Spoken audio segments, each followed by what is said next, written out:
सतगुरु के साजी निवाजी प्यारे साथ संगत जी, प्यार और सत्कार से कहना धान निरंकार जी।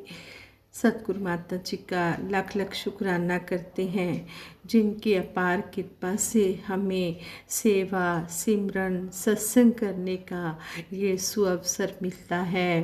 और सतगुरु माता जी के आशीर्वाद से अब हमने 75वें वार्षिक निरंकारी संत समागम प्लैटिनम जुबली संत समागम का आनंद लेना है। सच्चे पातशाह सबके ऊपर अपनी कृपा बनाए रखना। सभी 75वें वार्षिक निरंकारी संत समागम का आनंद लें और आप जी के आशीर्वादों के भागीदार बने।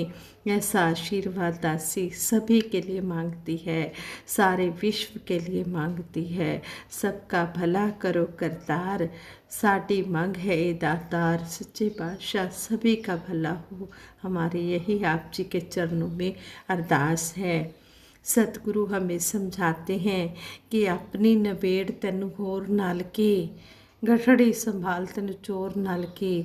सतगुरु हमें समझाते हैं कि हमने अपनी तरफ ध्यान देना है कि हम कहाँ पर खड़े हैं, हम क्या कर रहे हैं। हमने हर समय सेवा सिमरन सत्संग करते हुए भी अलर्ट रहना है, चेतन और सजग रहकर सेवा सिमरन सत्संग करना है। ऐसे ही दासी एक स्टोरी आप जी के चरणों में शेयर करने जा रही है, आप जी परवान करें। कहते हैं एक व्यक्ति के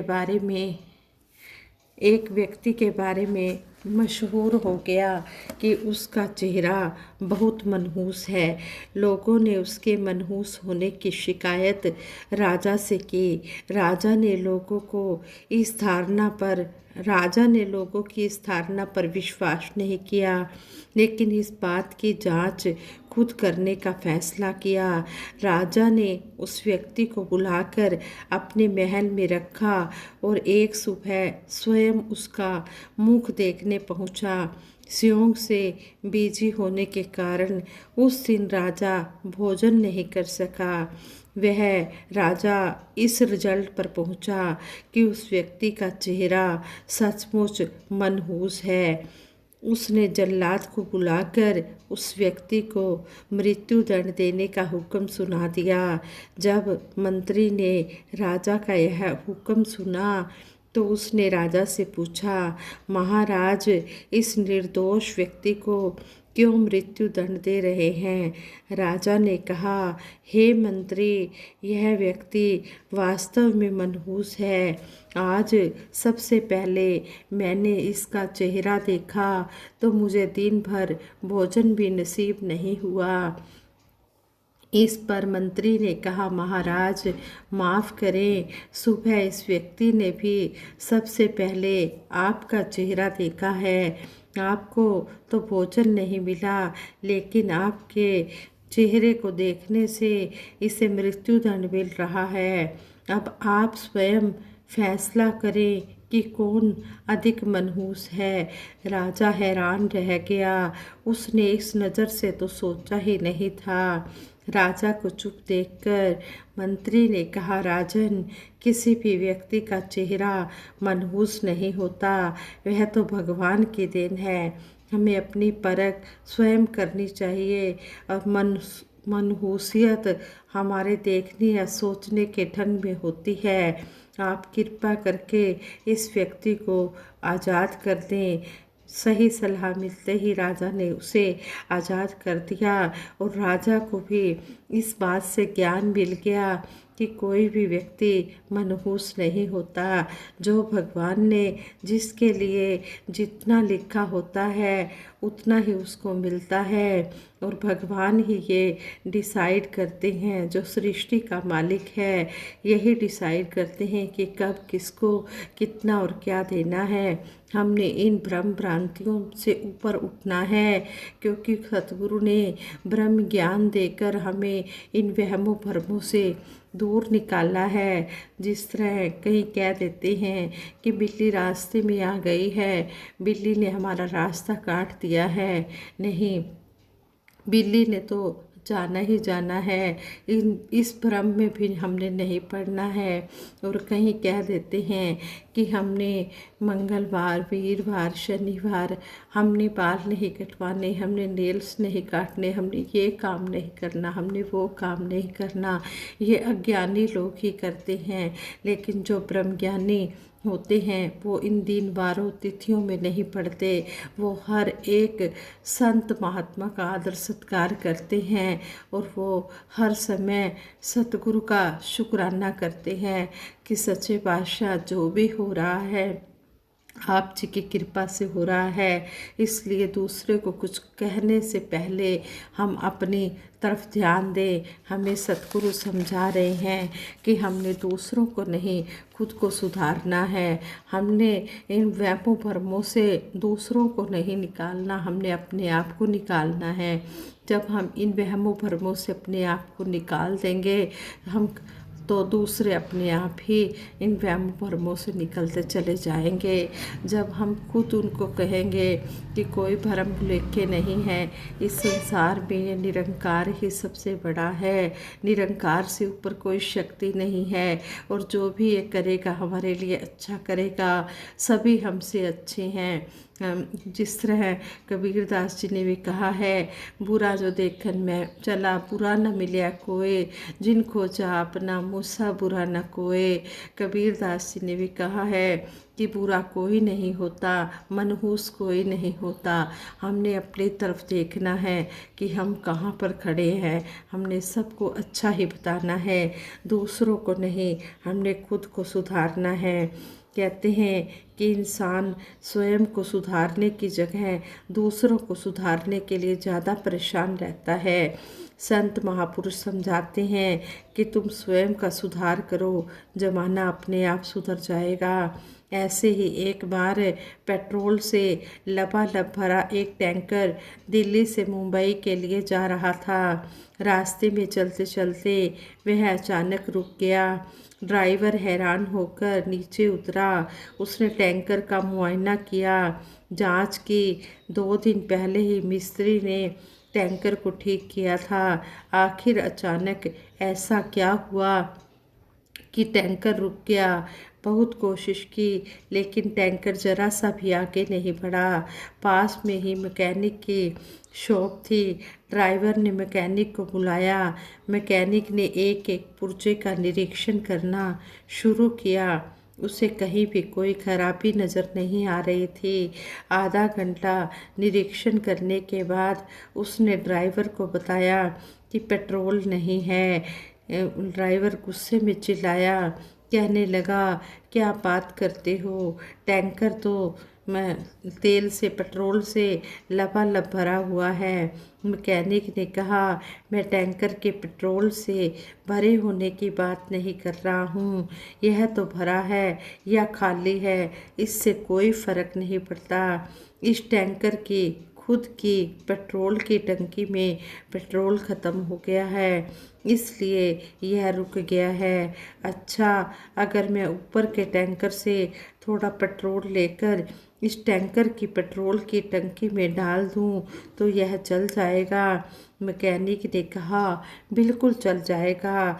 बड़ी अजीब, वो कहने लगा ड्राइवर की, बड़ी अजीब बात है, टैंकर में लबालब पेट्रोल भरा है, फिर भी पेट्रोल की कमी के कारण ही टैंकर ने चलना बंद कर दिया है। कारण क्या है? कारण है जो पेट्रोल टैंकर में भरा है वह दूसरों को सेल करने के काम आएगा। इस टैंकर का खुद का काम तो उसी पेट्रोल से चलेगा जो इसकी अपनी टंकी में होगा। इसी तरह इंसान दूसरों को समझाने के लिए अपने दिमाग का लबालब टैंकर लिए घूमता है। संपूर्ण अवतार बानी शब्द नंबर 278 में शहनशाह बाबा अवतार सिंह जी महाराज फरमाते हैं, अपनी खबर न लैंदा मूरख, लोकां नूं समझांदा है, वेखो बंदा जूए अंदर जन्म हारदा जांदा है। सचिया साहिबा बख्श लई इस बंदे भूलण वाले नूं, चरनां नाल लगाई रखी माया दे मतवाले नूं। आप कदे कोई पार नहीं हुंदा, ये चाहे तां बेड़ा पार, अवतार गुरु दी शरणी पै के बंदा लैंदा जन्म सवार। यहाँ पर भी सच्चे पातशाह समझा रहे हैं कि हे इंसान, तूने अपनी तरफ ध्यान देना है, लेकिन तू दूसरों को समझाने में लगा रहता है और इस तरह अपनी तरफ ध्यान न देकर दूसरों को समझाने में ही सारा समय लगा देता है और फिर जो अपना ये हीरे जैसा जन्म है इसको इस तरह हार कर चला जाता है। सच्चे साहिब के आगे अरदास की जा रही है कि हे मेरे मालिक दीन दयाल सच्चे पातशाह, बख्श लेना। जो बंदे भूल गए हैं, जिनको इस बात की समझ नहीं है, उनको अपने चरणों में लगाकर ये ब्रह्म ज्ञान देकर उनको समझाओ कि हमने अपना सुधार करना है, अपनी तरफ देखना है, अपनी परख करनी है। ये माया के जो मतवाले हैं इनको मायापति के साथ जोड़ दो। इस तरह अरदास सतगुरु के निरंकार के चरणों में की जा रही है। कहते हैं कि आप कभी भी पार नहीं होता, अपने आप कभी भी ज्ञान नहीं मिल सकता, सतगुरु के चरणों में आकर ही ज्ञान मिलता है और जिस पर इसकी कृपा हो जाती है उसको ये ब्रह्म ज्ञान बख्श देता है और सतगुरु की शरण में आकर ही इंसान अपना जन्म संवार सकता है। तो इस तरह हमें शब्द द्वारा भी समझाया गया है। संसार में सबसे आसान काम है सलाह देना, ऐसा होना चाहिए या वैसा होना चाहिए। इन विषयों पर घंटों स्पीच दिए जाते हैं। ऐसा लगता है जैसे शब्द कोश में सबसे सुरक्षित शब्द है चाहिए। इंसान एक पंक्ति के अंत में चाहिए जोड़ता है और समझता है कि वह उस काम को करने की जिम्मेदारी से मुक्त हो गया, लेकिन इससे उसका कुछ भी बनने वाला नहीं है। उसका फ़ायदा तो तभी होगा जब वे बातें जो वह दूसरों को समझा रहा है उसको अपने जीवन में कर्म रूप में ढाल पाएगा। स्वामी विवेकानंद जी अमेरिका में विश्व शांति का मैसेज देने पहुँचे। एक मीटिंग में उन्हें सुनने के लिए हजारों श्रोता इकट्ठे हुए। अपने स्पीच में स्वामी विवेकानंद जी ने कहा, मुझे सुधारक चाहिए। हाल में बैठे कई सज्जनों ने हाथ खड़े कर दिए। तब स्वामी विवेकानंद जी ने कहा, अभी मैंने अपनी बात पूरी नहीं की है, मुझे वे सुधारक चाहिए जो खुद को सुधार सके। सतगुरु बाबा हरदेव सिंह जी महाराज भी हमें समझाते कि महापुरुष कोरे उपदेश नहीं देते, बल्कि संसार के सामने अपना जीवन पेश करते हैं। उन्होंने जो बात समझानी होती है वे खुद करके दिखाते हैं। जीवन का हर पल एक मौका देता है कि हम खुद को पहले से बेहतर बनाएं। आओ हम भी दूसरों की बजाय खुद में बदलाव करें। हम सुधर जाएंगे तो हमारे कर्मों को देखकर दूसरे खुद ब खुद सुधर जाएंगे। जब कर्म बोलता है तो लंबे चौड़े स्पीच की भी ज़रूरत नहीं पड़ती है। इस तरह हमें सच्चे पातशाह समझा रहे हैं, संत महापुरुष समझा रहे हैं। कहते हैं कि पहले हम अप्लाई करें फिर हम सप्लाई करें। इसी तरह कहते हैं, एक बार की बात है, एक सज्जन लंगड़ा कर चल रहा था। उसे जो लोग उस सज्जन को देख रहे थे उसे देखकर वे उसके पैर को देखकर क्वेश्चन करने लगे। पहला आदमी बोला, क्या आपको कोई प्रॉब्लम है पैर में? दूसरा आदमी बोला, आपके पैर में कोई चोट तो नहीं लगी? तीसरा आदमी बोला, आपको कहीं किसी ने मारा तो नहीं? वह सज्जन कुछ नहीं बोला। जब तीसरे आदमी ने उस सज्जन से दोबारा पूछा और कहा कि तुम्हें कहीं कोई चोट तो नहीं लगी? तो उस सज्जन ने कहा कि मेरे पैर में कुछ नहीं हुआ, मैं तो चप्पल टूटने के कारण लंगड़ा कर चल रहा हूँ। कहने का भाव है कि हमें किसी का भी बुरा नहीं सोचना चाहिए, साथ ही किसी के बारे में मनमानी राय कायम नहीं करनी चाहिए। बिना सोचे समझे कोई भी राय नहीं बनानी चाहिए, बल्कि सच्चाई तक पहुंचना चाहिए कि बात क्या है। तब जो राय बनेगी वो सही होगी। प्रायः इंसान जब अच्छे कर्म करता है तो कहता है कि मैंने किया। जब कोई गलत काम हो जाता है तो किसी और को दोषी ठहरा देता है। कहने का भाव है कि हम में मतलब निकाल कर दूर होने की भावना नहीं होनी चाहिए, हमें स्वार्थी नहीं बनना चाहिए। आज सतगुरु भी हमें यही समझा रहे हैं कि हमें उस ओर जाना है जिस ओर सच की आवाज़ आ रही है। सत्य के रास्ते पर चलना ही धार्मिक होना है। जैसे कहते भी हैं कि गिराना आसान है परंतु गिरते को उठाना बहुत मुश्किल है। किसी कैंची का इस्तेमाल करके कपड़े के टुकड़े टुकड़े करना बड़ा आसान है परंतु उन्हें आपस में जोड़ना बहुत मुश्किल है। इसी प्रकार सतगुरु के वचनों पर चलना मुश्किल है और उनका रटन करना बड़ा आसान है। कहने का भाव यही है कि पहले अपने ऊपर उन विचारों को अप्लाई करना है, फिर औरों तक सप्लाई करना है। बिना सोचे समझे किसी को कुछ भी नहीं कहना है। आज संगत जी इस तरह हमें इन विचारों द्वारा समझाया गया है और कहते हैं कि गुरु कृपा क्या है। गुरु की कृपा यही होती है कि जीवन में जब कहीं भीषण संकट और विपत्तियां आती हैं तो हम इस सतगुरु का सहारा लेकर एक रस रहे। यही है गुरु कृपा। कभी कभी हम किसी तरह गिरने से बच जाते हैं और ट्रैवल के दौरान भीड़ भाड़ वाली जगह के बावजूद हम अपना बैलेंस बना लेते हैं। जिस बैलेंस ने हमें गिरने को बचाया वह शक्ति है गुरु कृपा। जब एक समय में कभी भोजन करना भी मुश्किल होता है तब भी हमें खाने के लिए भरपेट भोजन मिलता है। यही है गुरु कृपा। जब हम मुसीबतों के बोझ तले दबे होते हैं तब भी अपने अंदर हम उनका सामना करने की शक्ति महसूस करते हैं। यही शक्ति है गुरु कृपा। जब हम हार मानने वाले हों और सोचे कि अब तो सब खत्म हो गया है, फिर उसी पल हमें आशा की एक किरण दिखाई देने लगती है और फिर से संघर्ष के लिए हम तैयार हो जाते हैं। यह आशा की किरण है गुरु कृपा। मुसीबत के समय जब सभी रिश्तेदार हमें अकेला छोड़ देते हैं तब कोई आकर कहता है आप आगे बढ़ो, हम आपके साथ हैं। सहारा देने वाला यह संबल है गुरु कृपा। जब हम सफलता के शिखर पर होते हैं, धन और खुशी से भरे होते हैं, उस समय भी हम जमीन से जुड़े और विनम्र महसूस करते हैं। यह है गुरु कृपा।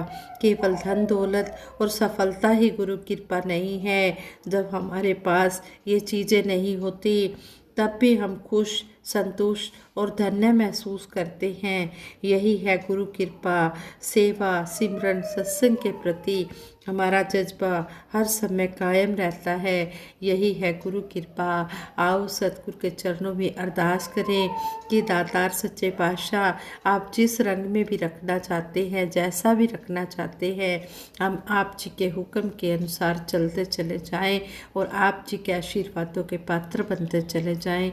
दासी इन्हीं शब्दों से सभी के लिए अरदास करती है, सिमरन करवाएगी। सभी ने मिलकर सिमरन में साथ देना है। तू ही निरंकार, मैं तेरी शरण हाँ, मैनू बख्श लो। तू ही निरंकार, मैं तेरी शरण हाँ, मैनू बख्श लो। तू ही निरंकार, मैं तेरी शरण हाँ, मैनू बख्श लो। तू ही निरंकार, मैं तेरी शरण हाँ, मैनू बख्श लो। बोलिए सतगुरु माता सुदीक्षा सविंदर हरदेव जी महाराज की जय। निरंकारी राजमाता गुरु वचन अवतार की जय। आज संगत जी प्रेम से कहना धन निरंकार जी।